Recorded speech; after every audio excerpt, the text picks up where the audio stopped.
दोस्तों सिंगापुर का नाम सुनकर आज हर किसी के मन में अमीरी, हाई लिविंग स्टैंडर्ड, खूबसूरती और बेहतर टेक्नोलॉजी का ही ख्याल आता है। लेकिन एक वक्त था जब सिंगापुर बर्बादी की कगार पर पहुंच चुका था। गरीबी, बेरोजगारी, अशिक्षा, चोरी डकैती यहाँ चारों तरफ फैल चुके थे। यहाँ तक कि देश नशे का आदी बनता जा रहा था और भ्रष्टाचार यहाँ इस कदर बढ़ चुका था कि सरकारी दफ्तर में कोई भी काम बिना रिश्वत लिए नहीं होता था। महंगाई इतनी थी कि लोगों को 2 वक्त का खाना मिलना मुश्किल हो रहा था और देश में चारों तरफ गंदगी ही गंदगी फैल गई थी, जो लोगों की बीमारियों का कारण बन रही थी। उस वक्त सभी इस बात की उम्मीद छोड़ चुके थे कि देश में कभी अच्छे दिन भी आएंगे, मगर तभी सिंगापुर को एक हीरो मिलता है जो सिंगापुर को तरक्की की ओर ले जाता है। तो दोस्तों क्या है ये पूरी कहानी, ये जानने के लिए वीडियो को पूरा एंड तक जरूर देखिएगा। दोस्तों आज आप जो सिंगापुर देखते हैं, असल में वो सिंगापुर पहले कभी ऐसा था ही नहीं। सिंगापुर के कुछ सालों पहले इतनी बुरी हालत थी कि इस देश का बर्बाद होना तय था, मगर फिर एक इंसान इस देश में मसीहा बनकर सामने आया और इस देश की काया पलट कर दी। आज की इस वीडियो में हम आपको इसी हीरो की कहानी सुनाने वाले हैं, जो कि किसी फिल्म का नहीं बल्कि असल में सिंगापुर देश का हीरो कहा जाता है। दोस्तों सिंगापुर दक्षिण पूर्व एशिया में बसा एक द्वीप देश है। 1819 में इसकी स्थापना हुई। यूनाइटेड किंगडम से सिंगापुर को 1963 में आजादी मिली और 1965 में ये मलेशिया से अलग हुआ। इस वक्त इस देश के हालात इतने बुरे हो चुके थे कि इस देश को संभाल पाना नामुमकिन सा नजर आ रहा था। ये देश का सबसे बुरा वक्त था। इस वक्त देश में सभी कारोबार ठप हो चुके थे। सरकार के पास भी देश चलाने के लिए पैसा नहीं बचा था। महंगाई दर आसमान छू रही थी और रोजमर्रा में इस्तेमाल की जाने वाली वस्तुओं के भी दाम इतने ज्यादा बढ़ चुके थे कि नागरिक इन्हें खरीद पाने में असमर्थ थे।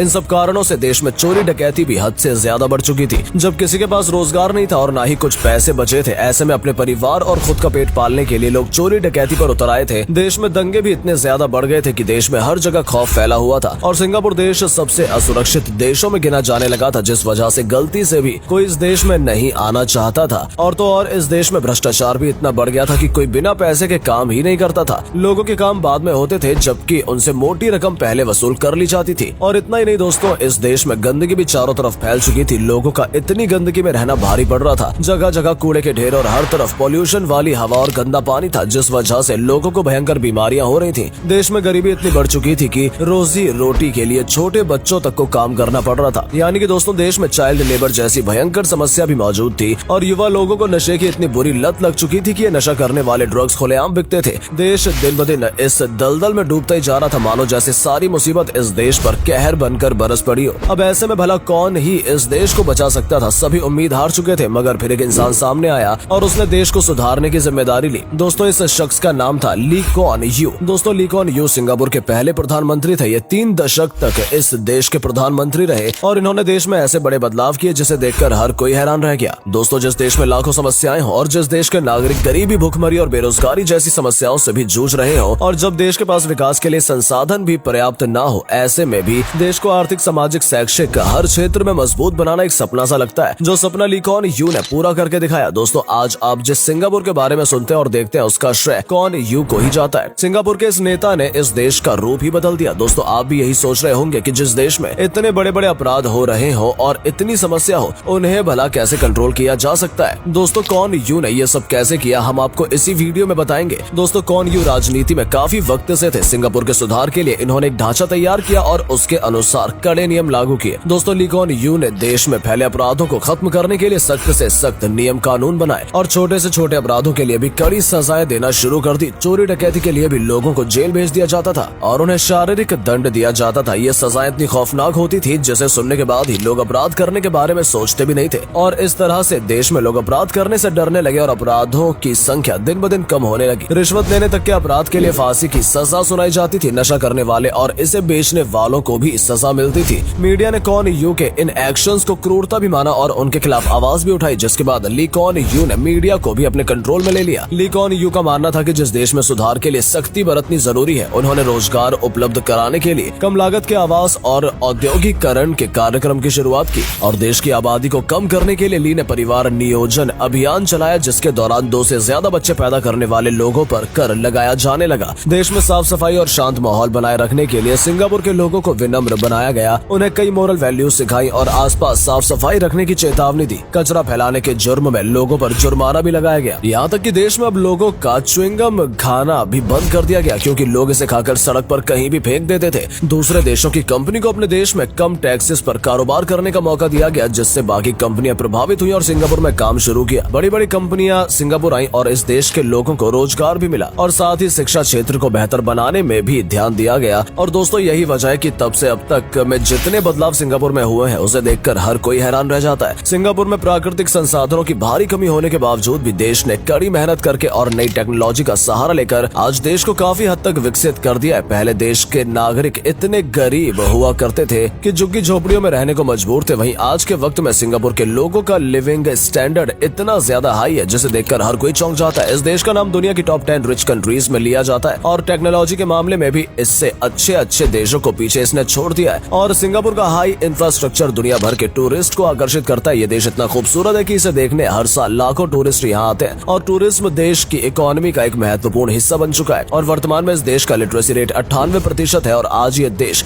अपने कड़े नियमों की वजह से सबसे ज्यादा सुरक्षित भी माना जाता है। इन्हीं की वजह से यहाँ क्राइम रेट बेहद कम है। दोस्तों 1960 से 1980 तक सिंगापुर की प्रति व्यक्ति सकल राष्ट्रीय उत्पाद में 15 गुना की वृद्धि हुई है। और जब ली ने प्रधानमंत्री का पद छोड़ा था तब शारीरिक दंड सिंगापुर की न्यायिक व्यवस्था का अभिन्न हिस्सा बन चुका था और 40 से अधिक अपराधों के लिए दिया जा रहा था। 7 बार चुनाव जीतने के बाद जब ली ने 1990 में पद छोड़ा तो वो विश्व के सबसे लंबे समय तक सेवा करने वाले प्रधानमंत्री थे। ली ने एक बार बताया कि सिंगापुर को कभी नियंत्रित राष्ट्र के तौर पर देखा जाता था, मगर उस कड़े नियंत्रण का नतीजा ही है कि देश 30 सालों में इतनी तरक्की कर पाया है और आज देश के नागरिकों के पास हर तरह की सुविधा मौजूद है और आधुनिकीकरण में भी देश काफी हद तक आगे निकल चुका है। तो दोस्तों ये थी सिंगापुर की कहानी जिसकी ली कुआन यू ने काया पलट कर दी थी और इन सब कारणों से अगर इन्हें सिंगापुर का हीरो कहा जाए तो कुछ गलत नहीं होगा। 16 सितंबर 1923 को जन्म लेने वाले ली कुआन यू 23 मार्च 2015 में चल बसे, लेकिन अपने शासनकाल के दौरान इन्होंने देश को काफी हद तक समृद्ध बना दिया था। और दोस्तों ये कोई आसान काम नहीं था, इसके लिए हर कोई ली की तारीफ करता है। दोस्तों आज की इस वीडियो में आपको अगर कुछ भी पसंद आया हो तो वीडियो को लाइक और शेयर जरूर करें और ली कुआन यू के बारे में आप कुछ कहना चाहते हैं तो कमेंट में लिखकर जरूर बताएं। धन्यवाद।